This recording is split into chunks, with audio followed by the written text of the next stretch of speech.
Real talk, kung may boyfriend o girlfriend ka na, tumigil ka na.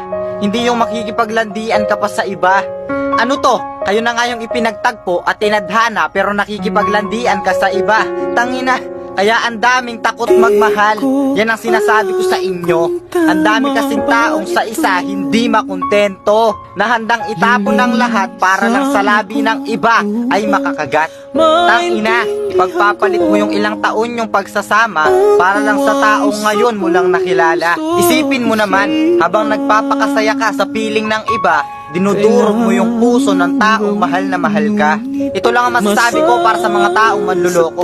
Sana mangyari din sa inyo ang ginawa nyong panluloko sa taong walang ibang ginawa kundi mahalin kayo ng todo. Hanggang dito na lang, pilit ko mang ipaglaban ating pagmamahal.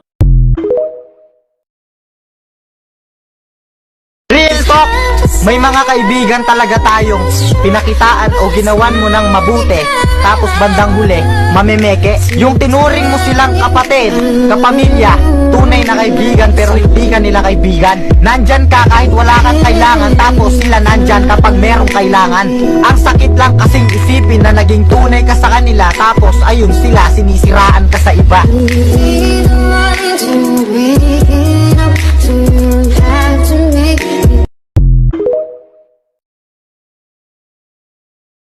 Real talk, kung hindi ka na mahal ng isang tao, kailangan mo na siyang bitawan. Hindi dahil hindi mo na siya kailangan, kundi para hindi ka na masaktan. Kaya bitaw na, tanga ka na nga, bobo ka pa. Kasi kung itutuloy mo pa, para kang lumalaban mag-isa. Talo ka na nga, nilalaban mo pa. Kaya kung mahal mo talaga siya, handa mo siyang bitawan para hindi na kayo mahirapan. Maging masaya ka para sa kanya kung mas liligaya naman siya sa iba.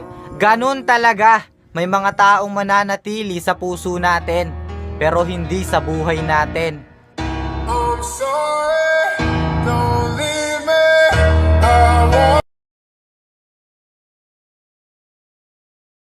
Magaling magtago ng nararamdaman ang babae. Minsan nakatawa pa rin yan kahit hindi na siya masaya sa nangyayari. Ganun sila kagaling magpanggap. Kaya pa rin kumilos na parang ayos lang lahat kahit kakagaling lang sa iyak. Imagine, kinakaya niyang maging normal sa harap ng ibang tao kahit hindi kayo okay. May mga bagay siyang hindi sinasabi sa'yo dahil baka sabihan mo lang siyang OA. Hindi naman sa naglilihim siya sa'yo. Minsan hindi niya na lang sinasabi dahil baka makadagdag lang sa problema niyo. Kadalasan kasi kapag nag-open siya ng problema, sasabihin mo gumagawa lang siya ng pag-aawayan. Tapos kapag naipon yung galit niya, sasabihin mo hindi mo kasalanan. Pansin mo minsan kapag nag-away kayo, may kasalanan kang bigla na lang niyang babanggitin. Yun yung mga gusto niyang sabihin pero mas pinili niyang kimkimin. Yun yung mga bagay na gusto niyang pag-usapan pero akala mo kadramahan. Mga problemang hindi mo nahahalata kasi hindi ka marunong makiramdam. Kahit nakakarindi siya kapag galit, lagi mo pa rin siyang papakinggan. Kahit matagal na kayo, lagi mo pa rin siyang kakamustahin. Kasi minsan may mga bagay siyang gustong pag-usapan pero hindi niya kayang sabihin.